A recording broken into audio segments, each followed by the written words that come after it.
25%. But I keep, they come to me and they say, well, hey, we closed 25% yesterday. And of course I say, well, what happened to the other 75%? And so I never let them think that they're doing a good job. So they keep doing better. But really, the person that I want to bring up here now is the guy who's been with me over 30 years, who's really made Westgate this huge success, and that's Jim Gissy.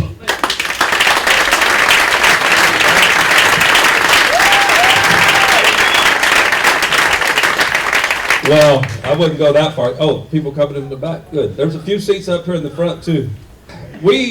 Mark, where's Mark? Mark did a hell of a job on that presentation. Mark, please stand up and let everybody give you a big hand. Mark did one yesterday at the Villas. And I was sitting in the front by David. I didn't plan on speaking because I figured it would take too long and this and that. And it was over, and I had these thoughts based on some things David said. And I was sitting there and I said, oh, I've got to talk to Barb, because it was really weird for me sitting in there and watching all this on the board, just like a lot of you people are new. A lot of you have been here quite a while. But when you really, we were, like in management, Barry and I were talking afterwards, wow, it got me really excited because, and I know of all these things, but when you see them, all on a presentation like that, it's mind-boggling. And I'll just tell you what was going through my mind yesterday when I was sitting in the front row listening to Mark present it. I want you to take a second and go back to January 3rd, 1984. And I mean, you probably won't know exactly what you're doing January 3rd, 1884. Some of you probably weren't even born in 1984. How many people were not born in 1984? Were born later than that? Damn, a third of you? I am getting old. Anyway, all right. Well, in 1984, January 3rd, I started work at Westgate. And I was flashing back through all this stuff when Mark was making the presentation and David spoke yesterday. And I was thinking, wow, when I drove in here, it was dirt roads at Orange Grove. We had A and B building. We were selling D building, pre-construction. We had a triple wide mobile home trailer. We didn't even have a model to show them. We just showed them a floor plan of what they were going to get. And to sit there 30 years later, because January 3rd was 30 years for me. So I've been here 30 years. And to see, what happened and what was built, it's really, really mind-boggling. And then I thought to myself, I got to share this story with everybody. And the story is the day in my mind that I quit Westgate. Because I'm not here today to talk to the salespeople on the top of the line, the people that are selling with $3,000, $4,000 VPGs, making a lot of money. They don't need to hear anything from me. Like I walked to the top salesman at the Villas today, and I think you guys all know who he is, and I asked him, I said, what did you make last year?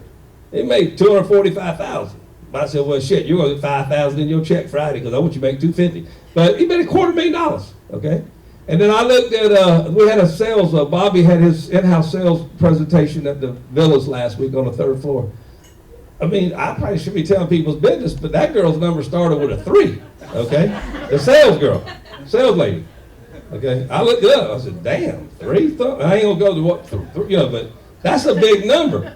Lawyers make $100,000. Surgeons, where you make that kind of money without any expenses, no employees, no rent, no electric, that kind of stuff. And I don't need to talk to those people, because those people are, they don't need to hear from nobody. What I want to address today is the bottom half of the line. I want to speak to the people in the room right now that are on the bottom half of the line. I don't need to talk to people who sold 3 or 4 sales last week, because you're up, you're high. It's just a drug. When you get that sale, it's like a drug. Walk in there to pick that loan application is like a heroin addict taking a hit. It's like a drug. At least it was for me. And so I want to talk to the people on the bottom of the line and share you a story about me, because if you listen to it and you do exactly what I tell you the next 10 or 15 minutes, you will not stay on that bottom of that line. I will tell you the secret to be successful. And it works. It's been working for 30 years, and it will work for you, regardless of who you are. I absolutely guarantee you it will work for you. I started with him January 3rd, 1984. We sold out of a triple wide mobile home. There was no training. We took tours from 7 in the morning to 5 o'clock. You guys bitch about getting off at 12 or 1 in the summer. We took tours to 5 o'clock. We didn't know the difference, okay?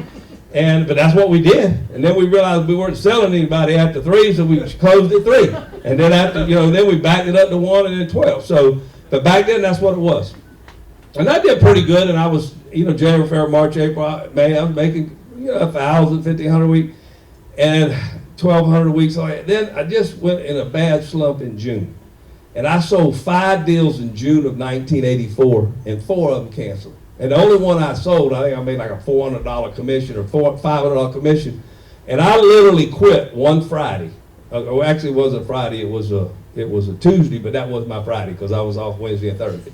Anyway, I got in my car, because I was hauling up to 5 o'clock. I was burnt the hell out. I got in my car when I got that last cancellation, and I said, the hell with this shit. I quit, okay? I, in my mind, quit, okay? And I walked in there to tell the boss that I was quitting, because I was a salesperson, but he was already gone. And I said, all right, well, I'll quit. And I got the next 2 days off, so I just called him on the phone and tell him I quit. So I drive home, and I swear on a Bible, when I drove out of Westgate, it was for the last time.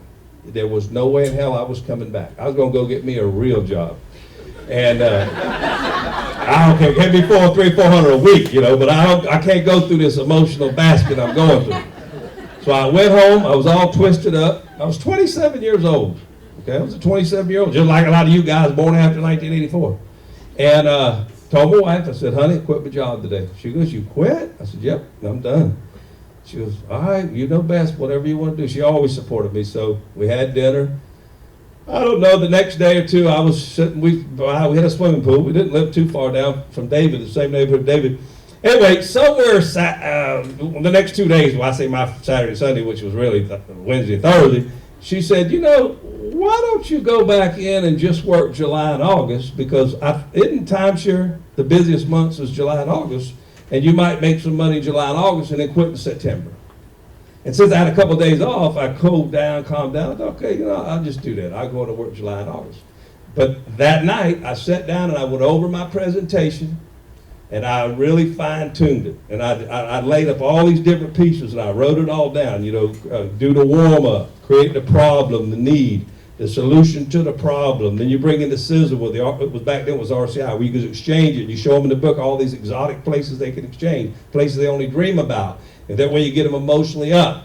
And we had a movie then, so I show them the movie, then I do the property tour, and I close them. So I wrote all that down, and I memorized it.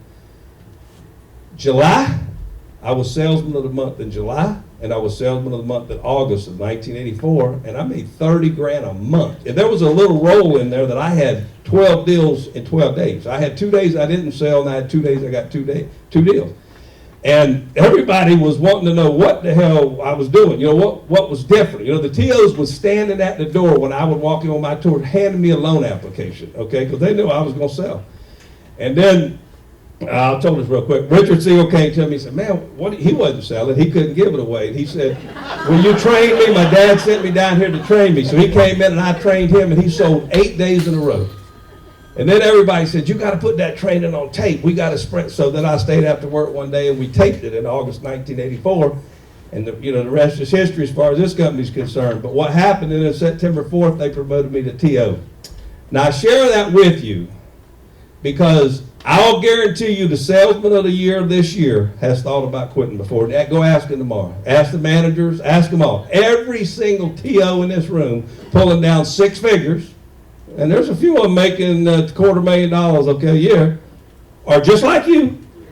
And I guarantee you, they're sitting there saying, he's right. That son of a bitch is right. I thought about quitting 3 or 4 times. Okay, we all have. And I'm going to share with you why we do it. It's rejection and how not to allow that to ever happen again. Okay? And like I said, I'm not speaking to you top people. Y'all don't need me. I'm speaking to the bottom half. Okay? Because you ain't going to stay there when you listen to this. Rejection is what kills everybody. When you get on a bad roll, okay, and you have a lot of people that tell you no, a lot of people take it personally. They take it personally and they think, well, the product's not good because it's not good for these people. The product's better than it's ever been, okay? It's just those aren't the right people for it. They can't afford it. You didn't create the need where they want to go on vacation every year. For whatever reason, it's not the product. It's not you, okay? When you get a no, it's not you. Remember, a superstar sells 2 out of 10. Well, that used to be a superstar. Now it's 3 out of 10. But 2 out of 10, you'll make some serious money. Because let's face it, I mean, the average sales price is 14 grand. You're on 12% commission, or even 10% is 1,400. You're on 12%, what's that? 16, 1,700. 8%, you're still making over $1,000 a sale. Okay, so I mean, that's a nice hit.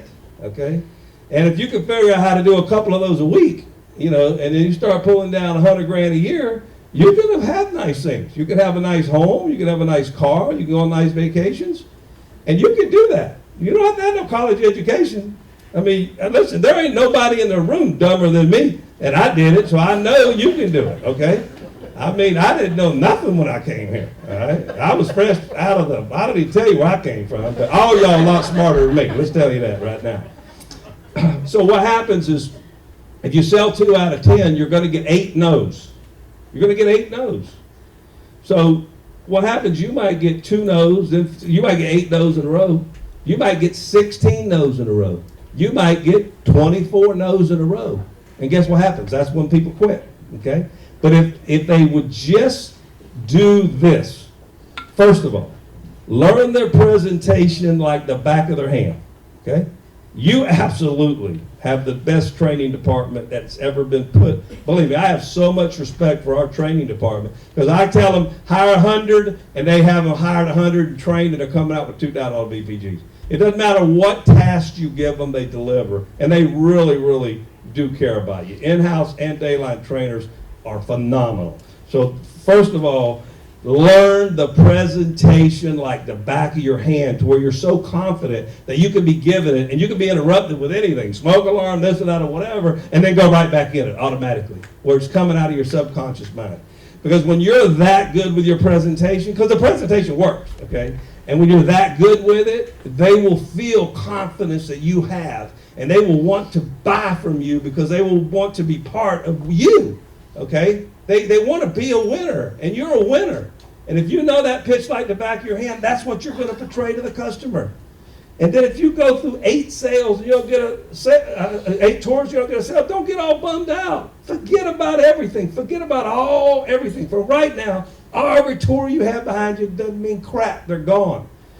Freshen up and go get another one. And then if you don't sell that day and you get 2 shots, get in the car and you're driving home, and you think to yourself, oh, I'm negged out. No, don't be negged out. Be happy. You know why you're happy? Because you got 2 tours. You got them, because if you don't get 10 tours, you can close 50%, but if you only have 5 tours in a year, or say 6 tours, you got 3 sales in a year, you didn't make no damn money. You only got 3 sales in a year. In other words, you got to haul the tours to get the volume, to make the commission. So when you take 2 tours and you don't sell them, get in your car and drive home and say, damn, I'm happy. I'm happy. Why are you happy? Because I got 2 of the 8 I got to get out of the way to get to my 2 buyers. You got to get through the numbers. Don't you understand? So learn your presentation like the back of your hand.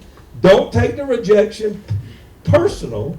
And when you're done with the customer, go on to the next one. And treat everybody the way you would want them to treat you. If you're a good person and you're nice to people, they will like you and they want to be nice back to you. You know, one thing I used to always tell my customers, you have a problem, you call me. I swear I'll call you back and take care of it. And I do. I still do to this day. I had a lady call me from New York that I have no idea what I'm going to say when I come out. I didn't plan on saying. She called me 2 weeks ago. I remember her because she goes, I'm so-and-so from Rochester. And I said, oh, yeah, I remember you buying. You bought President's Week. She goes, how do you know that after 30 years? I said, well, I remember you and your brother came in with y'all spouses and y'all each bought a President's Week. And she goes, no, it wasn't my brother, it's my brother's sister. And I said, well, I knew it was y'all was, a 2-week deal for me back then in February 4. I remember.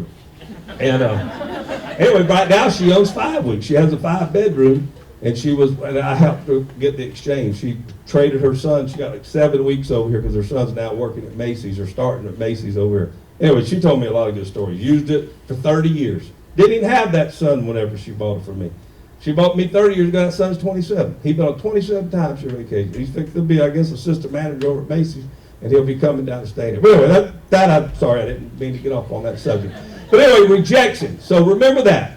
We're going to talk about 2 things, rejection and visualization. If you learn about what rejection is and how to handle it, you will conquer this business, because you will, and if you make the determination in your mind, I'm not going to give up, and then some bitches ain't going to beat me, they won't beat you. You will beat them. Meaning, I'm not saying in a bad way, meaning that you learn that presentation like the back of your hand, and you come to work at 7 o'clock in the morning. Don't call in sick, and work your 48 to 50 weeks a year, and take 2 to 4 weeks of your vacation, and you lay that presentation out the same way every day, and you're positive, you will be successful. You might get 8 no's in a row. You might get 16 in a row. You might get 24, but you'll sell the next 6 in a row. And then you'll have your 6 deals out of 30 tours. That's exactly what happens.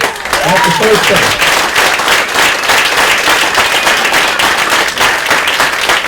And talk to any successful person and they'll tell you they thought about quitting. So the bottom half of the line, who I'm talking to right now, that's what I want you to hear. Second thing is visualization. Visualize you being a superstar.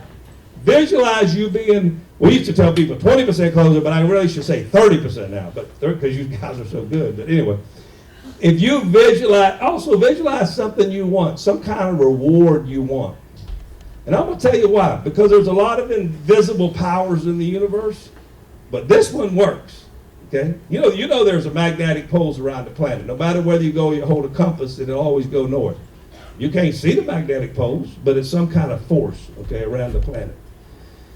Gravity, if I drop this microphone, gravity's going to pull it to the ground, okay? There's certain, you can't see gravity, but it's real, okay? Well, the power of visualization is real. Real, real, real. And that is, you visualize something you want, whether it be a house, a car, a certain vacation, something that you want to buy for your mom or dad, and then go earn the money to do it, because you can earn it here. This is like you're a prospector, you're a gold miner. You're sitting on a gold mine. It's just how much you want to chip off on it. You see everything that we've done in 30 years. You see what we're going to do in the next 30 years, and you're working here, okay?